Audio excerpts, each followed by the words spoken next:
Wow, that was a great pre-show. I'm glad everybody joined us for that.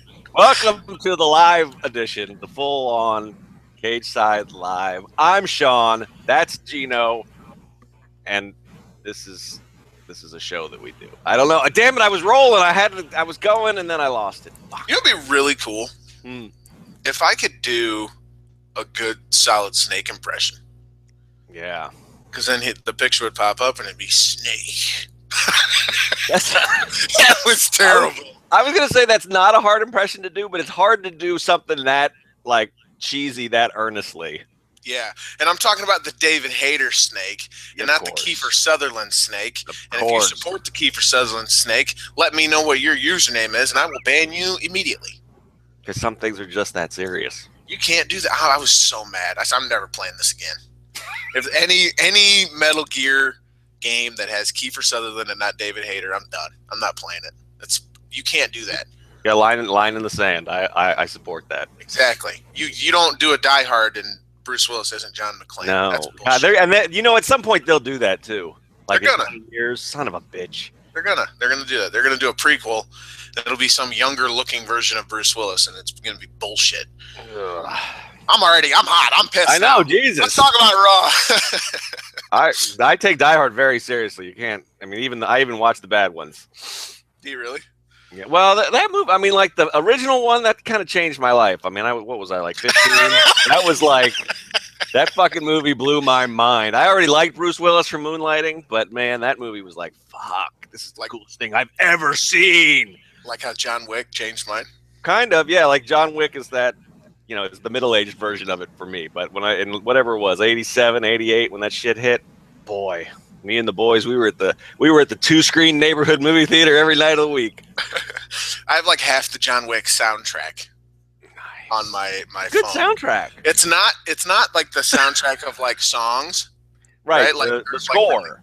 It's the score, dude. It's the songs that play while the movie's going on because it's so fucking dope. Anyway, we're not here to talk about. No, did you like how I even worked that into my cornet thing? I even got John Wick in there. I did. I saw that. I was reading it and I was like, man, I love this man so much. That's it. There's so many times throughout every day. So many times throughout every day that I just sit and think about how much I love you, Sean. I was going to say John Wick. That too, probably. No. It's by the way, before we get to Raw, we have a request. We do? Sean and I are madly in love with each other, and of course, we do the show and we run the site and all this stuff. It's become a big deal. Are you going to crowdsource now? That's what we're doing. That was the plan. Okay, I wasn't. I'm dumb. I wasn't following. All right. You've never known. So there's Ambreigns fanfic or Ambreigns. There's all this stuff. We have no cool.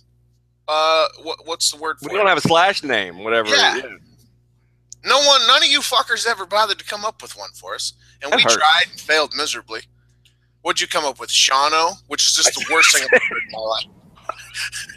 Well, I thought it's usually where a letter coincides, and we don't have a lot of coinciding letters. The other one I came up with was Marauder, which is even worse.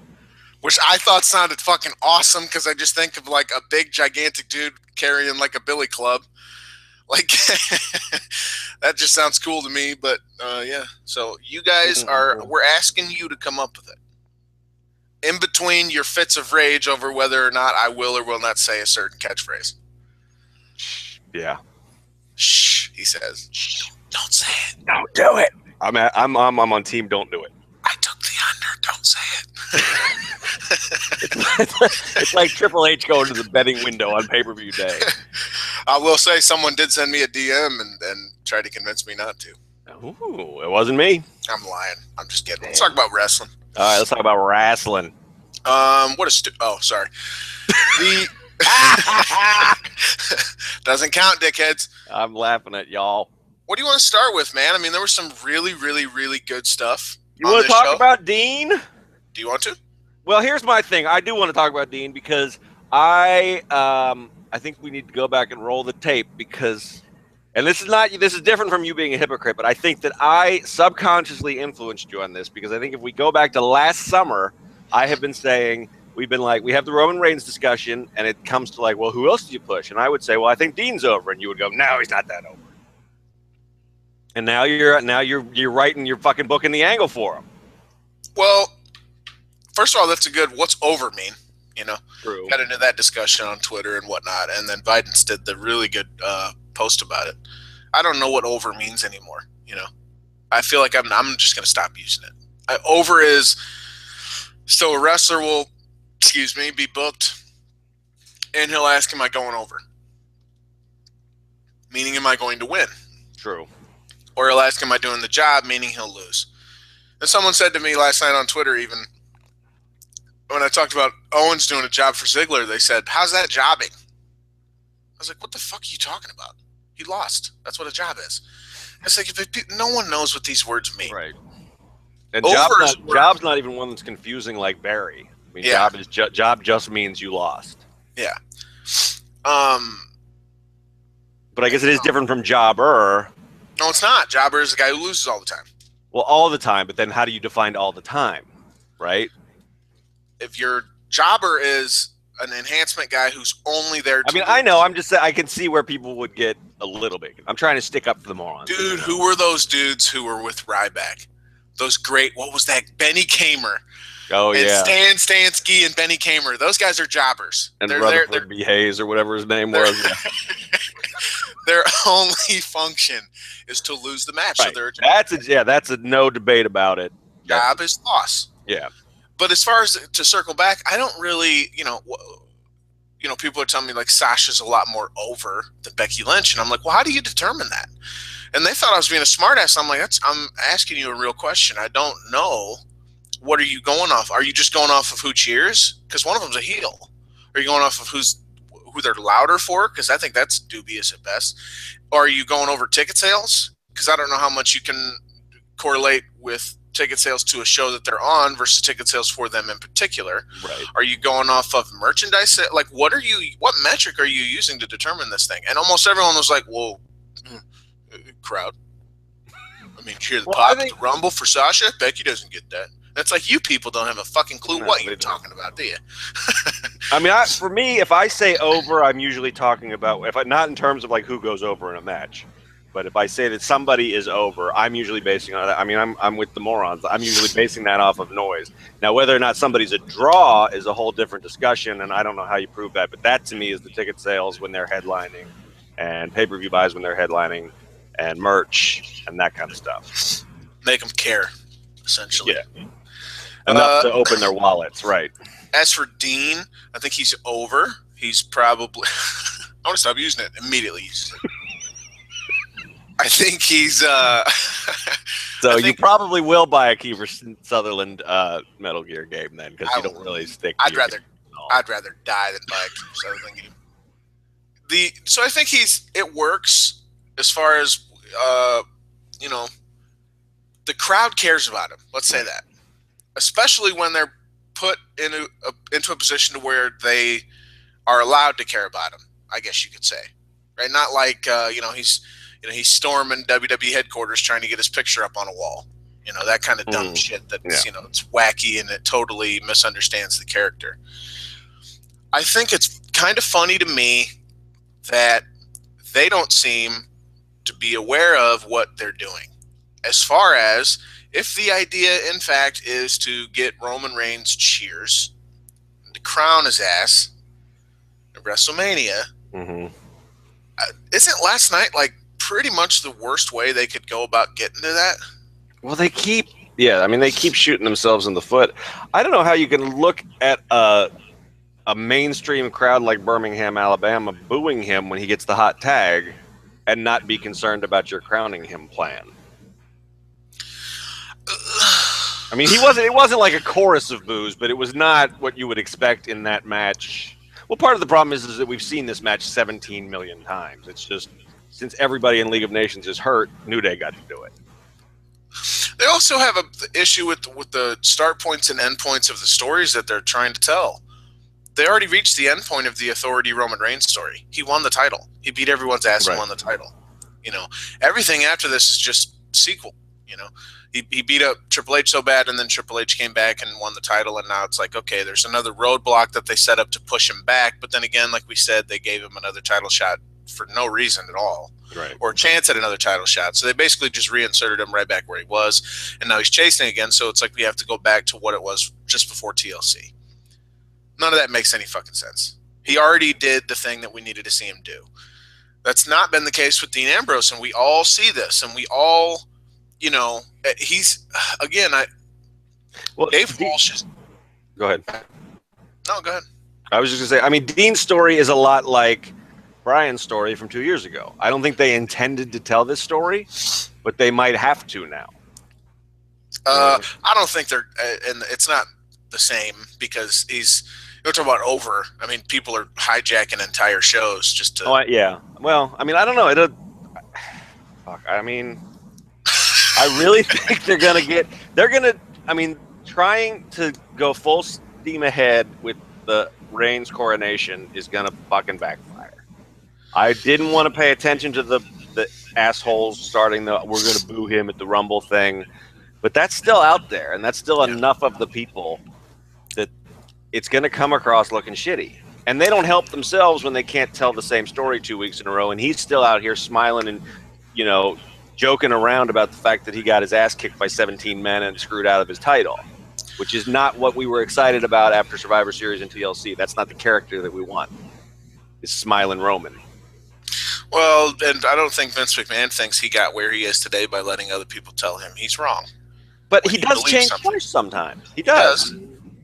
To his credit, once in a while. Abundantly clear that he's wrong, or he's forced into it. The Bryan thing, people love to just look over the fact that CM Punk left. Yeah. The Bryan thing happened because CM Punk left. Period. It ain't because you influenced it. Believe that. You know what I mean? Like that's. I think it's both. I mean, it was a perfect storm of things. I don't think just.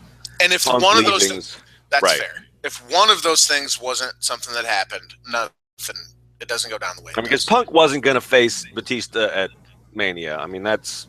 No, he was going to work Triple H, so they were going to do it. Exactly. So I mean, So Brian a bunch of things sort of had to happen. That was, like I said, that was a perfect storm of things. To force Vince to change course. But the stories, Dave Walsh is going to do a post on this about background, where people legitimately come from, the median income, and where they live, or where they grew up, to know how does that influence how we actually feel about these people. And this is what I talked about on Twitter. Because the Roman Reigns story is not he's not an underdog. Right? You are not wrong for being born into a good situation. It's not that's not your fault. You're not it doesn't mean you don't work hard. It doesn't mean you don't have a great work ethic. It doesn't mean you haven't had to fight for, to gain success. Any success is a success that you've probably had to fight for. But I can't relate to you. You're 6'4", 250 pounds muscle. You look like a fucking model with your great hair that always looks great. All the girls want to fuck you and all the dudes want to be you. You got money. You've always had money. You came from the family that you come from. You got the pedigree. Literally everything that could possibly be in your favor is in your favor. I can't relate to that because where I come from, where most people come from, nothing's in your favor. Everyone's telling you you're not going to succeed. You don't have anybody there to support you. You had a shitty childhood. Your parents divorced when you were young, come from a broken home. You can't figure out how to deal with life. You're homeless for a time. You drop out of school because you're worried more about your next meal than you are getting a fucking A in English. It's because of that you can't get a fucking job. You're just fighting and scratching and clawing. And it's because of those things that makes it so sweet to be sitting here today doing a podcast with one of my favorite people in the world talking about pro wrestling, right? Because I've been at the bottom. This success feels so much better to me because I've been as absolute low as you could go. That's Dean Ambrose. He cut a promo on Raw and he goes, when you can't get a fucking car loan, right, because of some technicality, you know what I mean? Remember that promo that he cut? Yep. It was a post-show promo, and talking about, being from Cincinnati and all this stuff, where he grew up poor, had to struggle for everything. And they don't think he's the guy. Very clearly they don't think that. They think his friend is that, his buddy's that, his brother. I relate to the guy who struggled. That's the glory of it is the scratching and clawing to get to it. Roman has never had to do that. Not in WWE. They keep fucking giving him shots. They keep just letting him in. That's what elitism is. That's privilege. They just give you shit. You don't have to do anything to earn it. You just look the part, so they put you there. Dean is the hero because Dean is the guy who sacrifices. That's all he's done is sacrifice. And really, he's the guy whose life has been destroyed by these people. Roman, okay, but again, he's the one getting all the opportunities. Dean's been fighting all the same battles and none of the same attention. It's ridiculous, and we see this. And they fucked themselves because it was a great plan as far as how to get at the end of the Rumble and make sure Triple H is booed and make sure it doesn't end with him being cheered as he's winning the title in the Rumble from Roman. But it also made clear that the best story they can tell is Dean Ambrose finally being the one to overcome. Finally being the one that they turned Seth. You know, they destroyed his whole family, let's say, because he calls them brothers and all that stuff. They destroyed that. They turned Seth, and he's never been the same. He's just an unbearable ass. And they have just beaten and broken Reigns. Reigns, he got it done for all of a month, and then that was it. He never, you know what I mean? He didn't actually fend them off once and for all. Give that to Dean. If you want to satisfy the people like me who grew up in the struggle and were molded by it, just like he was, not like Roman Reigns, that's what you should do. You don't, it's just, with Vince, it's the rich guy is just handing it off to another rich guy, and who gives a shit about the dudes underneath? That's Dean. That's us. That's what turned me on the story. It was actually Tierney or whatever the fuck his name is in the comments. He wrote a comment. I read it. He's putting you over big, Kevin. Tierney, sorry, man. Whatever the fuck his name is. I read the comment and I was like, oh shit, that just fucking nailed it. And then I started thinking about it and it just inspired me. And now I'm full blown do it for Ambrose. I'm not Team Dean. I'm Team. This is the best story. Yeah. So yeah. Yeah, I think what's interesting too is that, you know, listening to you lay it out there. And I just watched the Stephanie McMahon interview on Good Morning America this morning. I did a post on that. And her thing is, which is the Roman thing, if you are born into this, you know, privileged situation, or if you've got that, you still have to bust your ass. And in some senses, you probably have to bust your ass in a different way, but just as hard to overcome people's perceptions of it.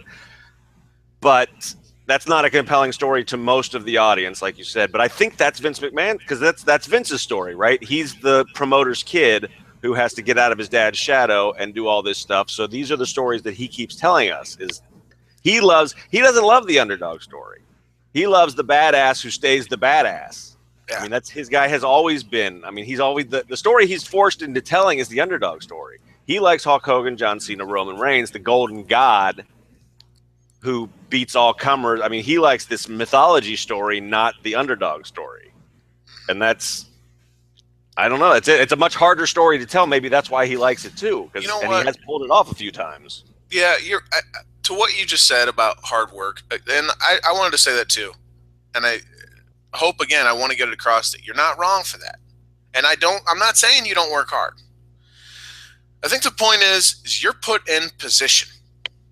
You get the positioning, right? You have to work hard, but you're placed exactly where you need to be, that your work hard will pay off, right? That your hard work will pay off.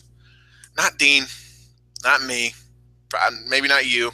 No, I mean, not exactly. I mean, mine's not, I'm somewhere in the middle, but I mean, I think it's like if you ever went to somebody and said, would you rather start off living in a box, or would you rather, you know, with the job on television? Everybody's going to want the job. I mean, you know, you're not going to want to have to fight up from the street.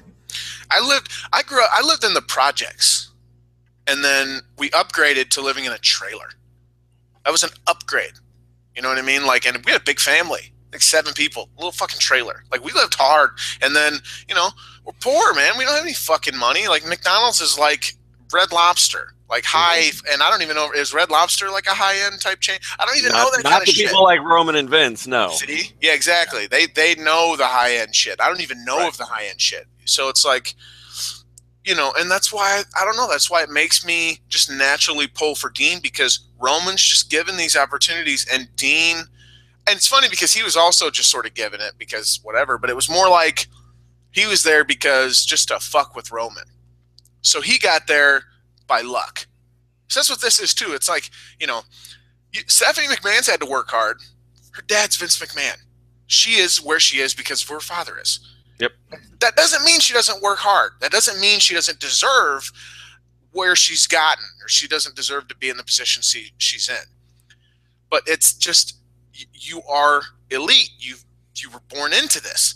So it's different, where it's like, just to get a shot, Dean had to get a little bit lucky on top of just killing himself for it. Mm-hmm. Breaking his back and breaking his bones and CZW and spilling blood all over the fucking continent and all over the world just to get in the door. Yep. Roman gets in and he's the guy. That was it. That's all he had to do, was show up and look how he does. That is frustrating as shit for people like us who do work harder, who feel like they're not as good as me, right? He's not a good promo. He's not all these things. He's a good wrestler, sure, but Dean's a more interesting character. It's just all this stuff that kind of comes together, but it's what you're not chosen. You were not born into it. And that's just like, God, fuck you. You know what I mean? And you have that natural chip on your shoulder. And I think at some point, I guess we should have seen that coming, that it would eventually, the fans would catch on and feel that too. And I don't know, I just needed Tierney to leave a comment to inspire that. And I've caught the fucking bug, man. And I did the tweets, and people were like, Jesus, fuck. I can't even watch this program now, because they're not going to do what you just said, and it's bullshit. They should. Yeah. And I mean, last night was so good for that. Of when you go off on those things, it just makes me sad that you're not on the creative, that you're not writing this. Honestly, because I just have zero faith that they're going to tell this story. I love your story, but I can't get invested in it because I'm going to get my fucking heart broken again. And it's so weird that I agree with, it's so weird that they don't want to tell that story, or they have to be forced into that story, because that is, to me, it's more evidence that they don't know their audience. Because, yes, there are rich wrestling fans, there are educated wrestling fans, but the majority of us are, middle class at best. There's a lot, maybe not on Cageside, but I think if you did the demographics, there's a lot of people that only have a high school diploma or don't even. I don't even have that. I'm not saying there's anything wrong with any of this. I just think that the average wrestling fan, not even the average WWE fan, the person that turns on Raw every Monday night, was not born with a silver spoon in their mouth. So why you wouldn't? That's the easiest story to tell, is the one that appeals to most of your audience, and they routinely just shove those off to the side. There's a difference between liking you and being able to relate to you. And I will be so much more willing to jump on board with someone I can relate to than someone I just like. I like Roman Reigns. Mm-hmm. I don't dislike the guy. We critique him and stuff. That's part of our job. But it's just far as who he is, and being just as a fan, I don't mind watching him. I'll laugh at his shitty promos, and I'll give him credit when he does great in his promos. Like I said, I did the SmackDown recap. He bodied Bray Wyatt, and I totally put him over. And I got criticized for thinking it was not that good and all this. I thought it was fucking great. Sometimes he does wonderful. Mm-hmm. Again, even if he's the absolute best he can be, even if he's the best at everything, it would basically prove the point. I can't relate to Roman Reigns. Right. I'm not a, I don't look like he does. I don't have the same opportunities he does. You know what I mean? I had to get a little lucky and then bust my fucking ass to get to this position. And Roman's a better wrestler than Dean, but it's not as good a story.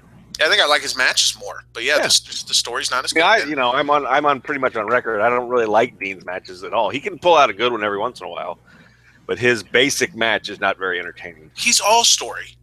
Yeah. That's what I feel like with Dean, is like, you have to have the story be. Freddie Prinze Jr. did an interview where he talked about how Vince has got a bug up his ass for Kane dialogue. Mm-hmm. Kane, you can't fuck with Kane's dialogue. I think he should have a bug up his ass for how they present Dean matches, promos, story, all of it. Look at last night. Holy fuck. One of the best opening segments I can remember. One of the best for me ever. Because the story's just so good. He comes out, he gets in Brock's face, and Lesnar just has no respect at all, which is perfect. Because it's just cool as fuck to me, like, as, you know, because I'm a guy and, you know, testosterone and all the bullshit. And you just kind of, I don't know, the Wick stuff where it's like, this dude's a badass and I just like to watch badasses be badass. Mm-hmm. He just laughs in his face. Dean got right in his face. He laughed at him. How fucking boss is that? To just have no respect for to respond to any threat with mild amusement. Yeah, that's the biggest. Yeah, that's the biggest. You know, swinging dick move in the world is to no sell the threat. You're funny to me. And then he's saying shit like, "Take me to Suplex City," and Brock's like, "Oh, I will." Like, you don't understand what you're getting into, but that's cool because I'm just gonna beat you to death. But that's why the story's so good. Is Dean has come from the bottom. Dean has been. That's the difference between Dean and Roman, is response to adversity. I'm not saying Roman doesn't respond well, as we saw. There's haters who hate their life. Right. Hate. But Dean's been, there's nothing that Lesnar can do to him that Dean's life hasn't already done. You can't fucking destroy someone like that. They've already been destroyed. And they've pieced themselves back together. Therefore, the prospect of another destruction doesn't hold the same water as it does for a normal person. You can't fuck with that guy. But the key here is Lesnar doesn't know this. He does not understand that nuance. He's the fucking bear in the cage. Yeah, he doesn't care. He just sees a human who he's going to destroy. There's no thought there. This man is no threat to me, which makes the match really fucking intriguing because what happens, and this is not a dumb question like Jericho. What happens? Well, that was out of nowhere. What do you just had to slam Jericho for no reason? It made me think of his. What happens? Just drive by the top rope. He's eliminated.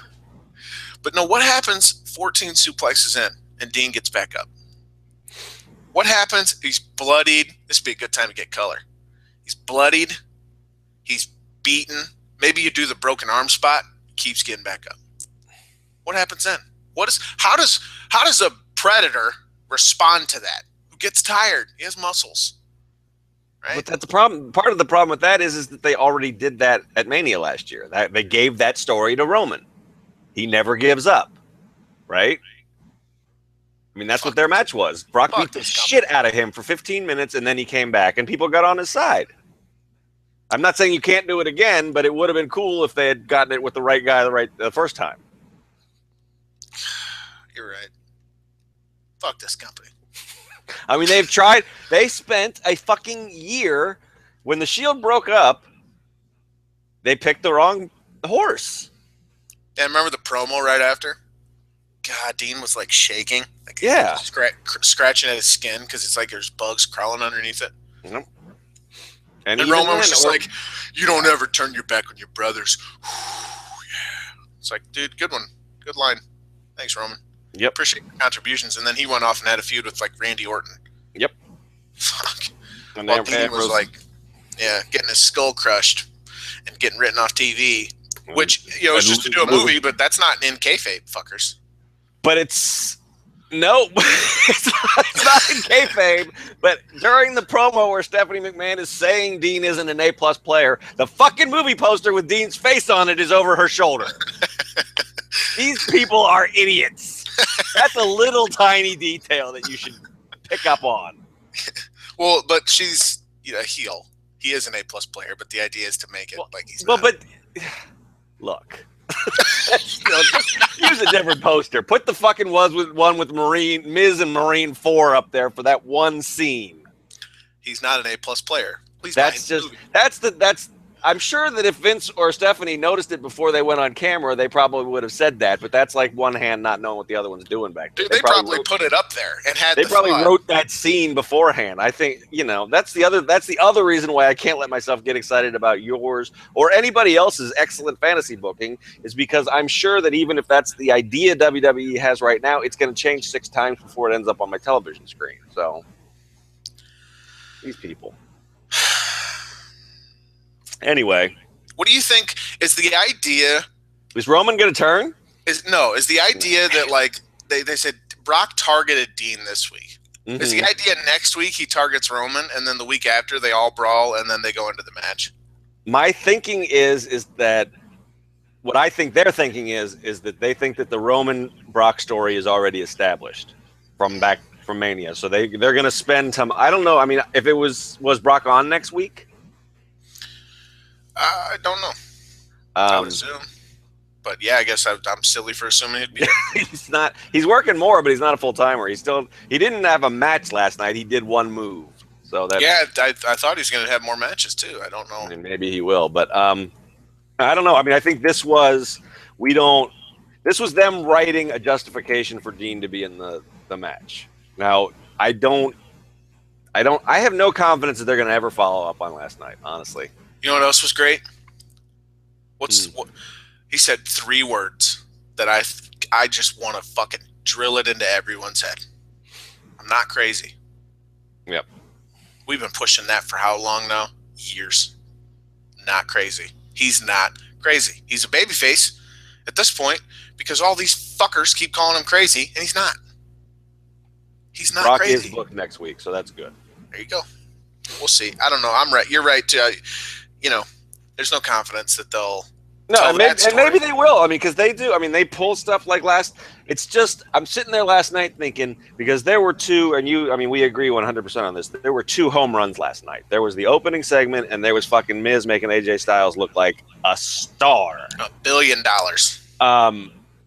And I didn't expect either one of those things going into last night. So they can fucking wow me, but then next week they can deliver a steaming pile of horse shit in both of those stories and like totally undo what they did. And then the following week they can make up for it. They do it all the time.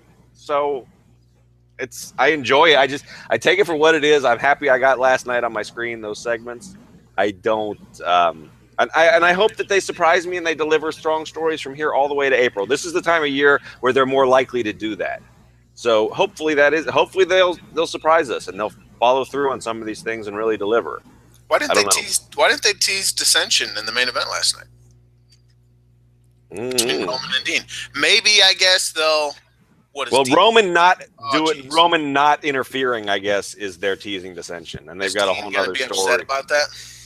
I think Dean's got to mention it. I hope. I don't know. I hope he does. That'd be the worst way to go about this. That'd just be the worst way to go about it. Because, whatever. I don't care. Brock is not. I clearly care. Card subject to change, but Brock is not booked on the Fastlane Go Home show, which is just stupid. This fucking company, dude. He's not. Triple H replaces him on the card, the advertisement for Anaheim on the Go Home show. Get out of your own way. Yeah. Anyway, we loved that. Yeah, that was great. And like I said, I mean, Miz was fucking. That guy's Stephanie good. I wish he could wrestle. Stephanie with a shoot promo that absolute power corrupts absolutely. But you want to talk about Miz and Styles now? Then we can talk about. I mean, we can finish up I don't know. Do you want to talk about the main event? And finish talking about Roman and Dean and all that, or no? No, I don't care. All right, let's talk about Styles. Miz and someone tweeted, "I wish they'd stop burying Miz." Almost deleted Twitter. I'm done. You idiots. You people are stupid, dude. You people have no clue what you're fucking talking about. Oh, that's funny. That's it. They buried him. Buried him in money. My God. He made AJ Styles look like a motherfucking rock star. And Styles never spoke. He just sat there and beat a guy up. You fucking kidding me? Why they buried him? They gave him. I said, okay, Styles is going to sit there Right. You're going to get him over. And then he's going to – that's it. That's it. Go get him over. And he did. Mm-hmm. That's supreme confidence in his abilities as a heel. Yep. That's giving him all the fucking mic and TV time. That's putting him over as a heel because he got the babyface over. That's the job. That's the people talk about this all the time. They go, well, the heel never wins clean, or like they bitched about it with Rollins. He never wins clean. They never established him. He's kind of weak and all this stuff. The function of a heel is to get babyfaces over. That's the only reason they exist. That's the point of all of it. This segment was just the perfect example of a heel doing exactly what he's supposed to do. Being such a dick. Just a slimy, grimy little fuck who won't shut his mouth, who will never let our guy talk, who runs his mouth about our guy to the point where we realize how much our guy is our guy and we start chanting and cheering for him. Mm-hmm. And then we love it when our guy then beats the shit out of him for it. I say, if you didn't like this, I'm not sure you understand what pro wrestling even is. Go ahead. I'm just shaking my head. There's a lot of different definitions for buried we can use, but none of them are give him 15 minutes on every show and a live microphone. Because he's like Vince's fucking MVP. I mean, not like in terms of the top name on the card, but when Vince needs to get a story over or a guy over, this is who he goes to. Yeah. Let's do Miz TV. Here it is. He's going to come out here wearing some sort of goddamn blanket. And he's going to talk for 15 minutes, and you're going to be more entertained by this story or more invested in it than you were beforehand. Yep. The best of that abomination of a feud that Rusev and Dolph Ziggler had that would never end. All the best segments were on Miz TV. Miz TV is the best TV segment within the TV show that they do that they've ever had. I will put it above Highlight Reel. The Edge didn't Edge have a thing that he used to do for a bit there? I don't know, something Cutting Edge or something maybe. Even Piper's show, Piper's Pit. Yeah. I mean, Piper's Pit's the competition really, and that's such a different era that it's hard to compare them. Yeah, but that accomplished the same thing where Piper gets babyface. That's the whole fucking Piper. I mean, that's that people compare Ambrose to Piper, but Miz is the Piper guy. Piper didn't wrestle a whole. I mean, he didn't hold titles. He wasn't always in feuds. He was there to facilitate feuds between other guys. It's part of what makes Miz such a great heel is you hate him so much you don't want to give him the credit. Yeah. Dude's a good fucking heel, man. That's a great heel. I want to savagely beat this man up every time I even see him because he just, this man incites animosity within people, dude. Just violent hatred of everything he represents as a human being. That's perfect. And, I think it's even better that they use him how they do as the utility player because he's not overexposed. He's not placed into positions where that doesn't come across as well as it should. We're not bitching about, they never put him over. I mean, the idiots are, but right. We need to start coming up with some sort of system to talk about the different levels of buried. He was blue-berried. He was strawberried tonight. He was raspberried tonight. Yeah. I don't even know where to go with that. It's just so dumb that it matches how dumb everyone else is about it. Yeah. Man, I wish they'd stop Blueberry and Miz. I'd like it if they strawberried him, but so which is worse? So strawberry is better than blueberry is the pits. That's the. I'd really like strawberries. I don't know. What's the best berry? Boysenberry. I don't know. What's a not tasty berry? What's a poisonous berry? That should be the one. I don't know. I don't know either. I don't know nearly enough about culinary. What a stupid conversation. This is the dumbest conversation we've ever had. I'm actively dumber for having had it. No, he was great, and it's a good thing they didn't let Styles talk because he's not. Yeah, he's never been a good promo. Which people, are they gonna blueberry Styles and they presented him.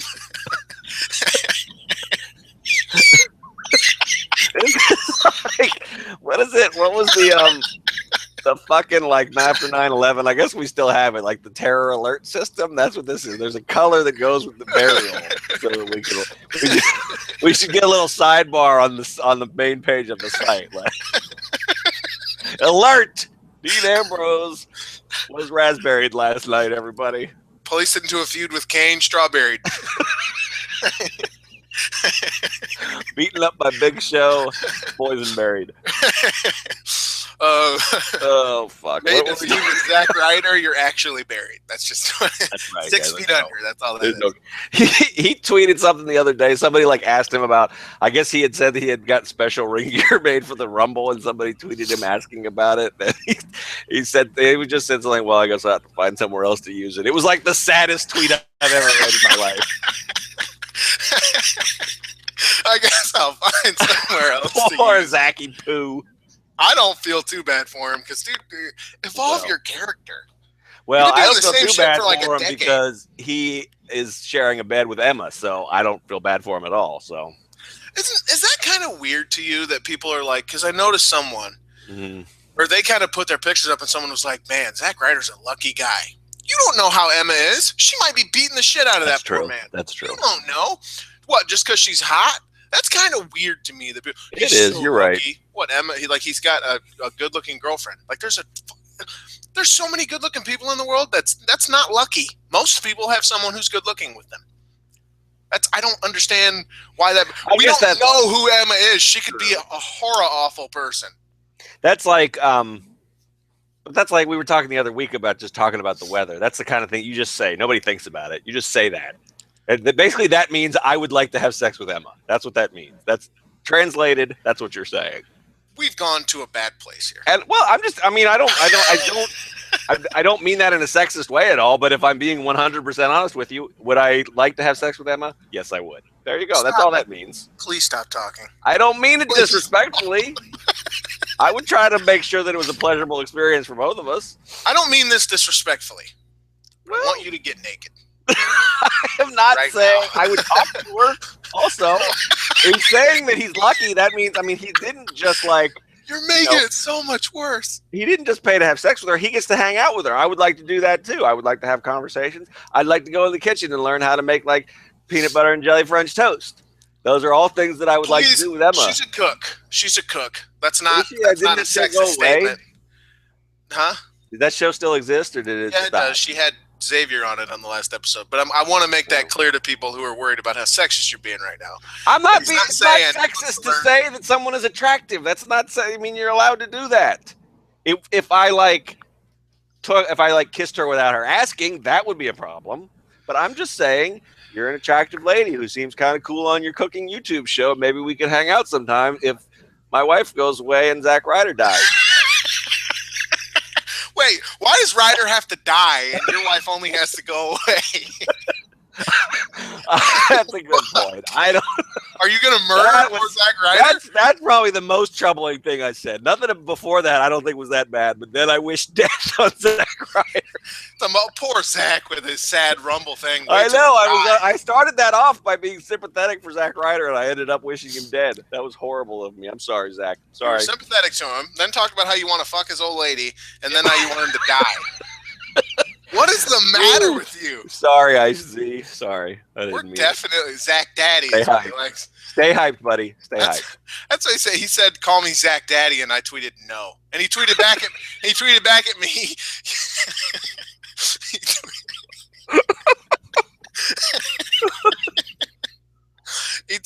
at me, yes. You know what? That's perfect, dude. Yeah, he seems like a good guy. I don't want him to. I don't want you to die. And I don't.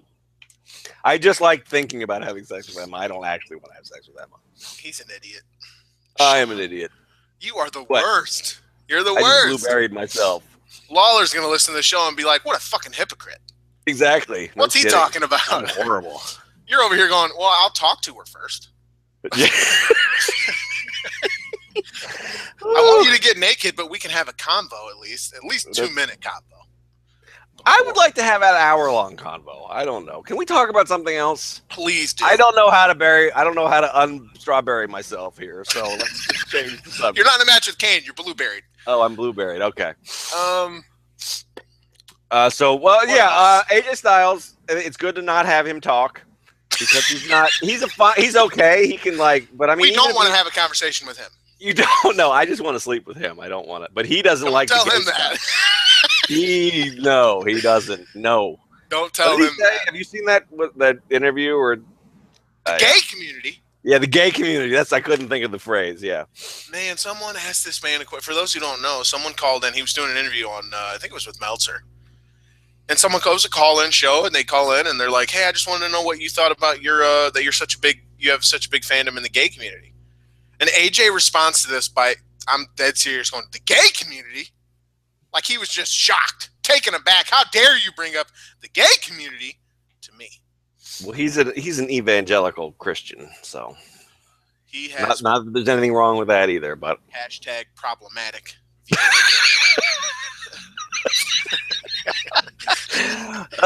Anyway, he's not the strongest promo in the world. Especially, he's like a lot of guys, he's a better heel promo than he is an earnest babyface, even though his style goes more to a babyface reaction. So it's smart to not have him talk a lot. And I do think, I tweeted this half as a joke, but I'm pretty serious about it. I do see Vince. I do see him as that he's the Daniel Bryan replacement guy. He's going to be the indie, smart marks love him, and I mean, I think he subbed right. Miz even used the line that you remind me about my protege Daniel Bryan. I think they're gonna hope that having AJ helps us forget that we're never gonna have Daniel again. Yeah. So, there you Sounds good.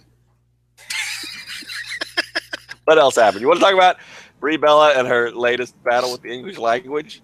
Not really. Damn. Come on, ask me a question. So there was Sean. Yes. Sean, how are you feeling, or how are you recovering from your recent sickness? Fearless.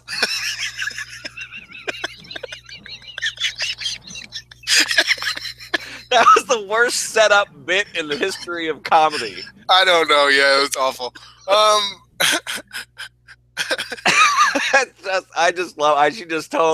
She was just ready to say the word fearless. It didn't matter what question she was asked. How does Daniel Bryan answer with fearless? How does Daniel Bryan plan on returning to the ring? Fearless. Courageous. Courageous. What are you going to have for breakfast? I don't even know. I'm not doing it. I don't know. Okay, so it's funny because I had said this is a perfect show so far. It's like A++++. Everything's been great. 45 minutes in, I'm like, this is wonderful. The very next thing I hear is, "This is Renee Young. I'm here with Brie Bella." Oh, fuck. Son of a bitch. Yeah, let's play the JR soundbite. It is as though they saw that tweet and thought, "Wait for this, motherfucker." Sure enough, she did an interview at the end too. I don't get it, man. Like, I just want to sit down with her and talk to her and just ask her,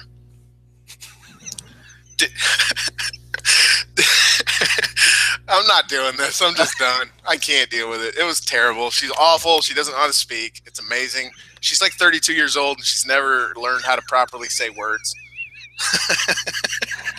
Are you just thinking of Fearless over and over? The Divas champ. Sean's over there just thinking of Fearless over and over. Just waiting to say Fearless because she was going to say questions. Oh. Why did she beat the Divas champ? Because they were doing it on Twitter this morning, her and Nikki and everybody. I think because Brie's got the next title shot. That's why they shuffle Sasha and Becky off to do something on the side. That's what Can you believe that? Yes. Because it's for Total Divas. Yeah. These sons of bitches. I mean, the only good thing about it is maybe they'll get it out of the way at Fastlane and get all their Total Divas footage, and then we can get back to shooting for a triple threat for Mania or something, maybe. That doesn't involve Brie Bella. The idea isn't bad, in theory. Stop it, John. I'm sorry. My sister has a broken neck. She's just had surgery. I'm sorry to hear that. Her last opponents were Charlotte, right? Basically, Mm-hmm. I think. That was before she left. Yep. I'm doing an interview talking about this. Trying to be inspirational. Brie mode! And Charlotte walks up and starts talking shit. So they have a match. And Brie wins, and that was for Nikki. That's not a terrible story, right? Like, that's not It works kind of. The problem is, Brie is dumber than a box of rocks. She's a horrible promo. Mm-hmm. Not even promo. Can we just not? She can't just speak words. No, she shouldn't use her mouth to make sounds. Because even like her yelling from the, it's all bad. Like, that's the greatest thing I've ever heard in my life. She shouldn't use her mouth to make sounds. She really shouldn't. Fearless. She wasn't as horrible in the ring last night as she used to be, I think. I don't know. It was brief, at least. Yeah, like you said, it makes sense. Get it out of the way. It's revenge for my fallen sister. You can do this Team Bay versus Team Bad feud for Fastlane 2. Get that out of the way, and then move on to something that might be good. Is Sasha Sting level dumb? She just wanted to believe that her friends. She just thought that that's the chant that you love so much, the unity thing, would overcome standard pro wrestling logic. She comes out and says, "I'm tired of people stealing my spotlight. I'm done with that." Naomi and Tamina come out at that exact moment, stealing her spotlight. She aligns with these people after just breaking up with them. No thought to, maybe they're going to be pissed. Maybe this is a ruse. It's a trap. Nope. Sting level dumb, ladies and gentlemen. If that was Becky doing it, you would have 17 different reasons for why it made sense. Here's the difference, dickhead. Oh, all right. Yeah, it'll be. No, hang on. Here's the difference. Mm-hmm. Becky is a kind-hearted person. Becky, we've established, she's good. She fights for what's good. Not just for her. She fights for herself, but she does so honorably. She doesn't come out and cut a big promo talking about, fuck everybody else. They're stealing my spotlight. That's a heel promo, right? She doesn't do that. So there's a difference there between breaking away from your partners the nice way, just being a dick about it, which is what Sasha was doing. All right. Are you ready for my retort? No, because later in the match, she actually... Go ahead. You can finish. I can save my retort. No, I was just going to say, later in the match, she's Sting level dumb because later in the match, they start attacking Becky, which is helpful to her.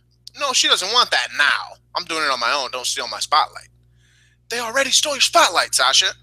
What are you talking about? Now you're upset? Fights him off, pushes him, turns her back to him, and goes to climb back in the ring as though they're just going to allow this to occur. Sting level stupid. Gets beat down. Becky helps because Becky just cannot see evil being done and not do anything about it.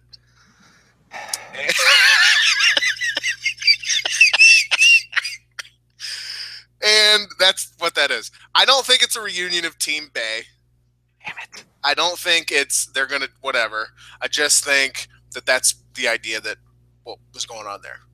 Maybe they'll do a tag team. I look past that. It doesn't make any sense that she sort of turned tweener last night. I mean, that the story, I'm not ready to fully explain the action after the match but I'm too excited about Team Bay coming back together to even deal with it. I couldn't. I'm fangirled over that. But as far as the pre-match stuff goes, here's the deal. This is the boss. This is the baddest diva in the WWE. She has never been betrayed before. She has always been the betrayer. She turned on Charlotte. She turned on Becky. Fuck everybody. She's the boss. So she's going to come out here and cut this promo, and then these two little peons that have been following her around since she showed up on Raw last summer come out and say, hey, what's up with that? So you're just going to say, look, it's nothing. It's the same deal that you've known about since day one. You got my back, and that's what the deal is. Now leave me alone. We're going to do it a little bit different tonight. So she lets them hang out because they would never do anything that she didn't tell them to do because they're the followers and she's the boss. And so then when they do, she's like, hey, this isn't the fucking deal. Back off. And then there's problems because it's wrestling. Now, I don't necessarily understand why all of a sudden she allied herself with Becky, but I don't think expecting her followers to continue to be followers, even though she said some rude shit, is anything that's out of character. I don't think she aligned with Becky. She just. Well, I don't know why she wouldn't let Becky take a beat down. Like, the boss character probably should have just slid out of there and just been like, I'll deal with all of you people later. Right now, kick each other's asses. That's what I mean when I say it makes no sense to me how she was, you know what I mean? Like, you're like, oh, it's cool, we're cool, but you just, again, like, I don't, to come out and say, I'm tired of people stealing my spotlight, I'm doing this on my own. You pulled a dick move, just bailing on your partners. When they come out to be like, all right, I'll be supportive, why would you just buy into that? Because you're worried about beating Becky so you can get your title shot. Her stated goal is the Divas Championship. She's not going to get into a fight with these two people that don't matter. You just turned on these people. But she doesn't think that way. She's only thinking about herself. She doesn't consider their emotions. She's just like, here's the deal. This has always been the deal. Then that does get out of my ring and let me have this match. That makes her dumb because the difference is, again, Becky is part of being. We talk about being dumb is it's just a level of acceptance of bad shit that people do to you because you're a good person. You allow those things to be the case because you are good inherently. People who are shitty should never be in those situations because they're shitty, because they don't give a fuck about feelings. And that's the Sasha character is a fucking stark raving psychopathic sociopath who is just, I will fucking murder everyone to get what I want. So it doesn't make any sense to me that she would realign with these people, if only for a minute. It was done just to set up the beatdown later. It didn't make any sense. They should have just come out and started beating her up. Why would you come out and go, no, unity, and then Sasha's like, all right, cool, we're still cool. You just broke away from them. Why are you still cool? And then they're hanging out at ringside, and then they help you, and you're mad about that, but you just said you were still cool with them after you broke up with them. I think the intent is to kind of turn her babyface.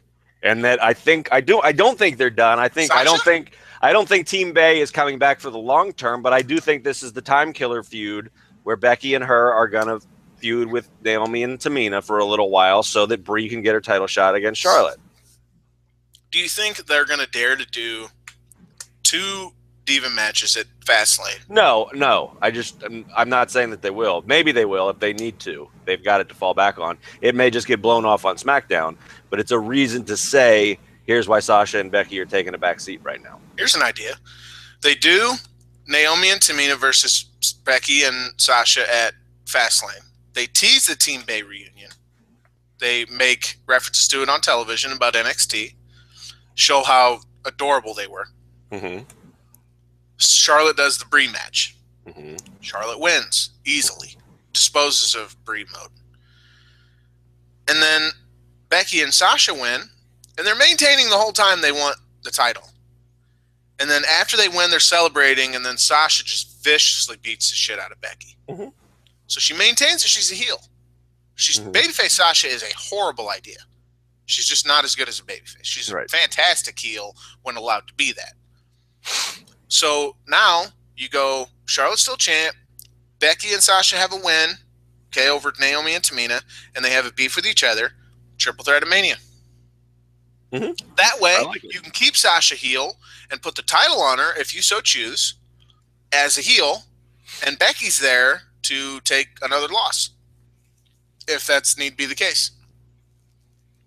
Which again still works for Becky because you can basically beat her for forever until you finally want to put her over.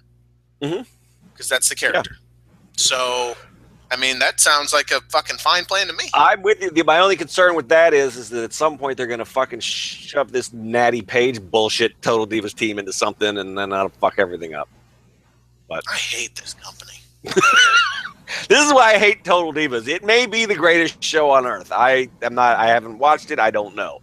but it fucks up my wrestling, and I don't like that. It's fun because it's ridiculous.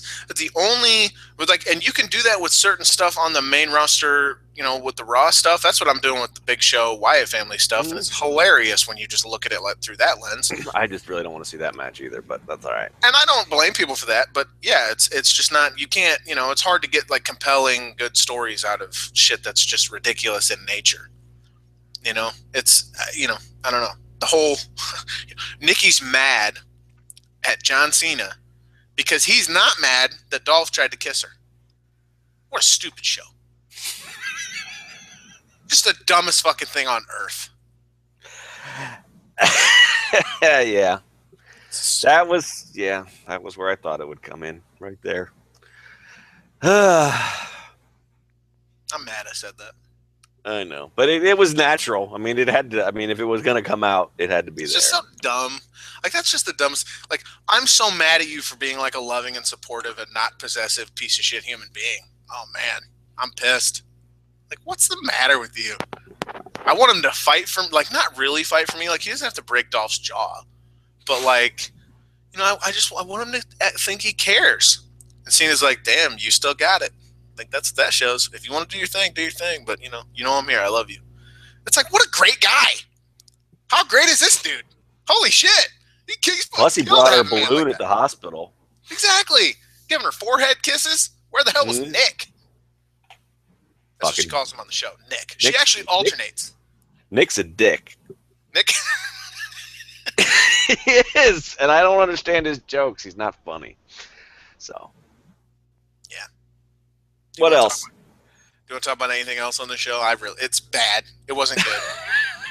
It was not good. You want to talk about Goldust stepping in the toilet? Not really. Damn. Talk about it, man. You don't need my permission. Do it. No, I don't really have anything else to say. I just wanted to make sure everybody remembered that Goldust stepped in the toilet. That was a comedy bit that went on. He had doo-doo on his foot. Stepped in doo-doo. And I think the comedy was Truth's I don't want to team up with you because you're weird. Mm-hmm. And I thought for sure Goldust would go, I'm weird. You just told me I'm weird. I guess that's the comedy. He did sort of do that because he's brought up that his last tag team partner was Little Jimmy, but I don't think that was actually his last tag team partner. But I don't know. I get a kick out of the Goldust, the whole that always has made me laugh. It's probably making fun of somebody, but he's not doing the full Tourette's thing anymore. It's like a reaction that he has to thing. I don't know. I like why? He's got that way he says shit. It's like a cartoon character. Yeah, I like it. And they fucking buried. I almost said buried. They raspberried Stardust there when he said that. You're not weird like my brother or whatever. I don't know. Where's Stardust been? He's written off the show now. He's tweeting, calling people hoes. Nice. Really so do you want to talk? I mean, do you want to talk any more about the fan fiction? Do you want to talk about your favorite time that Roman slowly stroked Dean's chest or anything? Keep going. Well, I don't know. I mean, there was David Bixen's fan retweeted somebody's thing. I think he didn't realize that Dean's erect penis was in it last night. So, oh geez, for the first time in my life, I have now seen. I knew that Ambreigns fan fiction existed, but I have now actually seen someone's rendering of Roman giving Dean a hand job. So that's something that happened for me last night. I am a different person today than I was before. I have now seen Matt. So there you go. Thanks, New Day. That's something that happened for me last night. It was dick. Hand jobs. Yep. I've never actually looked at any. I think I've read 2 bits of fan fiction. They were both someone on the site who was looking to share them, and I thought I'd be supportive. And I haven't been the same since. So it's weird as fuck, dude. Yeah. It's really weird. I don't mind it. Whatever gets your rocks off. No, it's not yet. Yeah. We should all be. It always surprises me, even though it shouldn't, because I'm like a nut job about fucking wrestling and comic books and stuff. But it always surprises me how passionate people are about their imaginary sex lives of Roman Reigns and Dean Ambrose, or anybody, you know, Kirk and Spock, or whoever, you know, whatever it is. Does it That's surprise always it. Yeah, I guess I don't know, because to me, I don't know. I guess I don't take anything. I mean, I don't take anything about sex that seriously, I guess. you? You know, I watched a documentary about changing tastes in people's porn and what it says about us as a people. Because you think, like today, with the internet being what it is like, has the internet like made us deviant, or has it exposed that we were already deviant and had no way to get it out there? Because there's not, like, you go to fucking on a porn site and you're not going to find, you know, a loving married couple doing missionary. That's not what it is. And that's not what anyone's searching for. The shit that they're looking for is some wacky fucking shit, man. Some weird ass, like, fireman douses fire and it's like there's a South Park episode where they lose the internet in South Park, and all of the dudes can't even jack off anymore because they're used to seeing like people vomiting on other people's penises and shit. So just like having sex with their wife they can't even get it up anymore. Yeah, I had the misfortune of being shown a video called 4 Girls Finger Painting. I strongly suggest no one ever watches this video. And I know you're going to, because I said that and because I said the title. No, I'm very, when the Sunny porn came out and you included the link in the thing, this is one of the proudest moments of my entire life. I did not click. I have still not seen it. I wanted to, but I didn't. And I'm also not going to Google 4 Girls Finger Painting now, because I've already seen 2 girls in 1 cup, and that's all right. I've never been the same since I watched that. So yeah, I was also shown another video that was the worst thing I've ever seen in my life. It was a guy sitting on a glass, literally, and it broke. Why are we talking about this? I don't know. The FCC is definitely going to come calling. Yeah. Won't let me be. I mean, I will say not all fan fiction is sex. There's also like, I mean, it's just like, I forget the terms for it, but the manga, the manga that's about like same-sex relationships, I think it's Yuri and Yao or whatever, but they're very rarely explicit. It's about like the romance involved, and people just write fan fiction. I mean, there's things that are just like fantasy booking, like the adventures that Roman and Dean go on. Is it like Us, where that one chick said we are relationship goals? I guess probably, yeah. So someone could write like a fanfic about like you and I like being a couple. Yeah, and like we would never have sex in it, or like it might just have a scene where we went to bed together, but it wouldn't be like porn. It would just be like what our date was like or something. I'd read the hell out of that. There you go, Cagesiders. Someone write that. Write a fanfic with me and Sean, and then we'll act it out in real life, and shoot a video. This is like actually what my wife is afraid of, though, right now, what we're doing. What? She's like, well, this goes back like 2 years ago when we first started doing the video thing. She's like, I don't know if I want you on camera. So I don't blame her. So the fear is that somebody's like going to show up at my local grocery store and like get mad that I won't sign their fanfic and then kill my entire family. That's the concern. Fame is terrifying. I don't know how these people deal with it. And you need only get into the mentions of a famous person's tweet to see people calling them dad. Ugh. They do a lot of like ILLYSAWZ. I don't know what that means, but I don't either. What is that? Illies? ILLWZ? It's something. I'm just saying letters. That's how bad Raw was. So bad we're talking about fanfic and porn and shit. Well, it was in the show. I mean, Ambreigns / fiction is now part. It's canon. Finally, it's in kayfabe. Finally, we get to talk about this shit. I know, exactly. So what kind of porn do you search, Sean? No, Fearless. Damn it! I would have been a great thing to go out on if we could have said that. What kind of porn do you want? Perfect. Yeah. What do you think about Kevin Owens doing a jab to Dolph Ziggler? Bizarre, right? I'm amazed that I'm not interested in that match anymore, because they're fine. I mean, it's a decent enough match, but they've given it to us so many times and there's no point to it. I mean, that's what got to wonder what he's doing for Mania, booking him like this. Somebody was saying on my Twitter machine that somebody was predicting that he'll be in the Andre Battle Royal. Which I immediately said no, and then I went, oh fuck, and then I was sad because you just know, that's what's going to happen. It could be. Yeah, their idea of getting him over at this point in his career might be that he wins the Andre Battle Royal. Well, I think it's interesting that they're doing. What are they doing? An Iron Man match with Ambrose on SmackDown? Are they? Yeah. What? I was partially, unless they changed it, which is always possible. I was partially wondering if maybe they don't put the belt back on Owens and free Dean back up to just be going after the WWE title. What are you talking about? What the fuck are you? They announced that they're going to do an Iron Man match on SmackDown this week. Yes. No, they didn't. Yes, they did. Look. Unless it was a dream I had. Maybe it was a dream I had. They did not announce this. Yes, they did. Against who? It's Dean and Owens. So Owens lost to Ziggler and got an Iron Man title match. Of course he did. Have you ever watched Sean, the program? You dreamed? You even watched the product? Not really.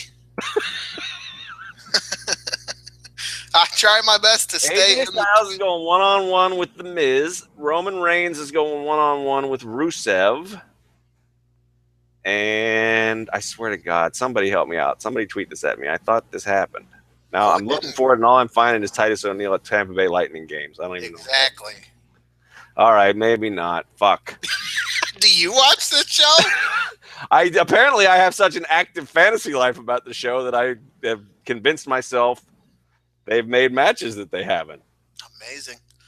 Yeah, the rest of the show was what it was. There wasn't a whole lot to the rest of the show. Really. Hold on, wait a minute. Oh, fine, my battery's going.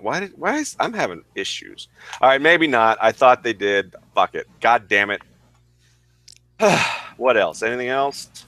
Not Raw related, but Bret Hart. Oh yeah, shit. Well, the good thing is that's a very treatable form of cancer. Is it? Yeah. Prostate. It's basically the male version of breast cancer. It's not that it's not terrible, but if you catch it in time, it's treatable. It's not like being treated for it isn't fun, but hopefully he'll pull through. My mom, my dad, and my oldest brother all had cancer, but they all beat cancer. Mm-hmm. It's a terrible thing. My dad had throat cancer, which was the worst of it because, my brother had testicular cancer, and that was essentially, that was, the same thing. It was like, this is the best cancer you could get, really, as far as, we'll go in and take care of it, and that'll be that. The throat cancer was really bad. My dad now, if you see him, he has like half a neck where they just took it out. Basically, the idea wasn't the treatment. Essentially, is to just take it from him. So he doesn't have the same sort of muscle abilities in his arm and things like that because they just had to operate and whatever. They also had to take all his teeth out. Ugh. They thought there was there was a lot of really bad stuff going on. Radiation. Did a lot of radiation. It's funny. At one point, they surgically put a tube into his stomach, and that's how he had to eat for a while. Like my mom had to essentially take meals and put them in a blender and make them liquid, and just stick them in the tube, and they'd go into his stomach. And then that was how he ate. He never chewed anything. He never swallowed anything. It's just that was how he kept himself alive for a while. So, I hope that I know how awful cancer can be. And it's, I'm pretty sad about this. Because I was always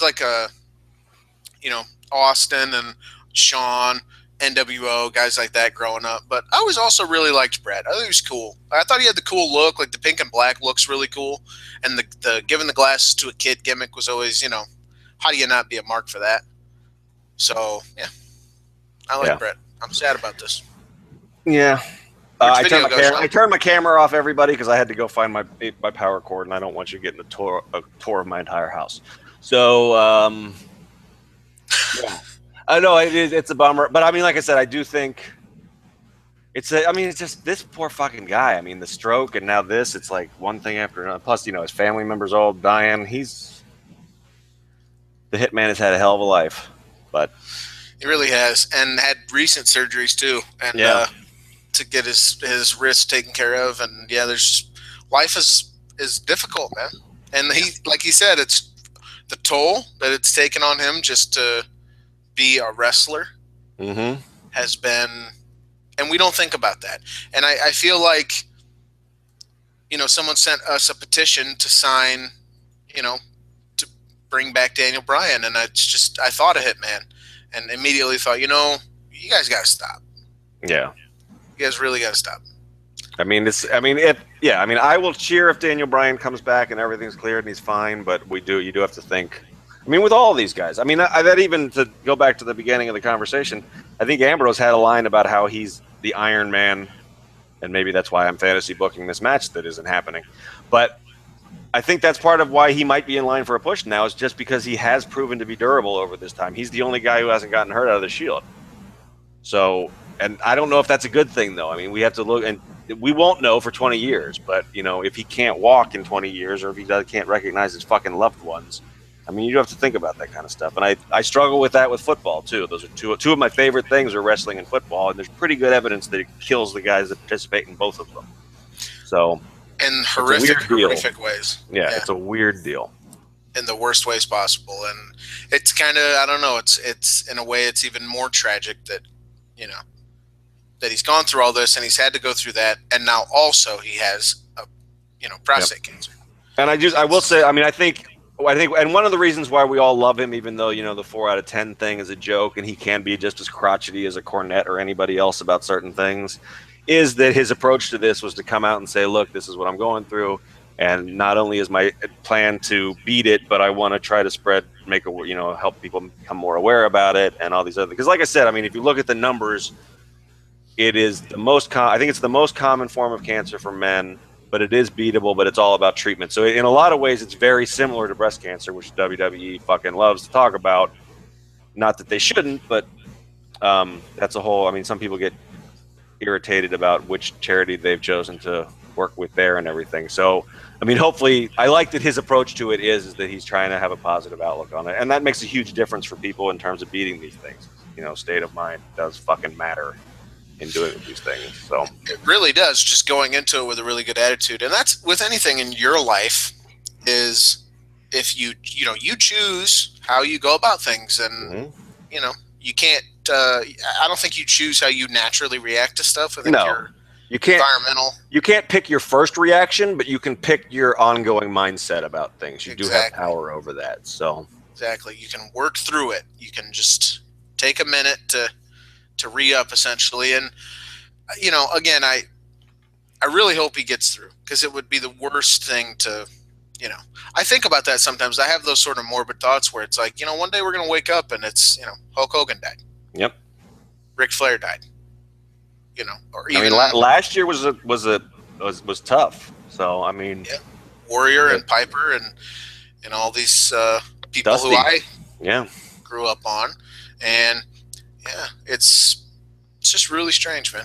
But it's like you said, it's awareness for cancer, and like I think, what do you say, 14% of all men? Something like that. Yeah, it's a lot. Huge. Yeah. But most of those people survive, so that's the good thing about it, and hopefully more will as a result of awareness being raised. So can be beaten. Everyone. So hopefully, we have made up for the fact that I talked about wanting to have sex with Emma for a half an hour and then ban fiction for another 20 minutes by leaving you with this positive message about cancer. About cancer. So, deal with it. Fuck cancer.